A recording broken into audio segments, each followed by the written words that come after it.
Tinuod karong hapon na pangutan-on na to ang tulo ka butyokoy. Ang makatubag tagaan og 20 million. Okay, una pangutan na. Unsa in English sa kamunggay? Unsa in English sa kamunggay? Perahutan. Ikaw, sa in English kamunggay. Talon.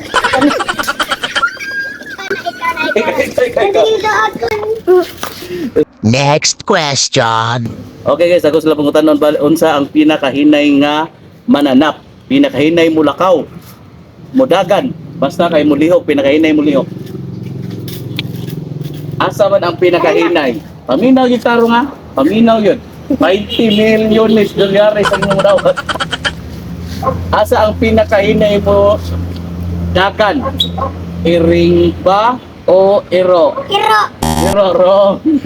Paminaw ang taro mo sana. Asa ang pinakahinay mo dagan?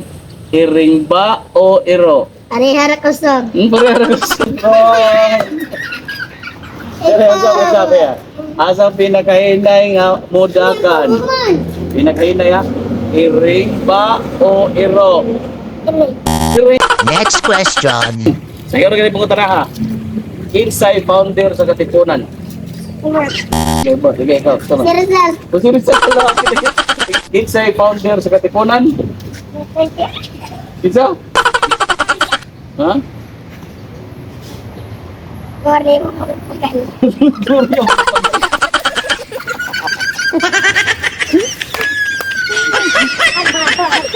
Another question.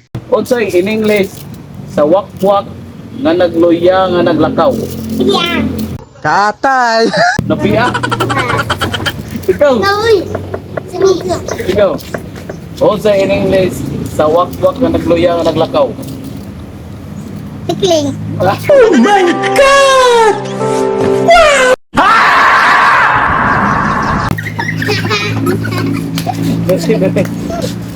Uy, ito in English sa wakwak nga nagluya nga naglakaw. Kumat. Ang ito baga, akong wakwak nga nagluya nga naglakaw, ang English na kuan. Wakwak, wik, wik, wok, wok. No! God, please, no! No! Lagi. Ang karon kay puro sugid mo bright, bay nakatubag. Ara, tagata mo 20 million. Ang 5 million, kung may bahala na pahina. Salamat, Bye-bye. Bye-bye. Love you too. Love you too.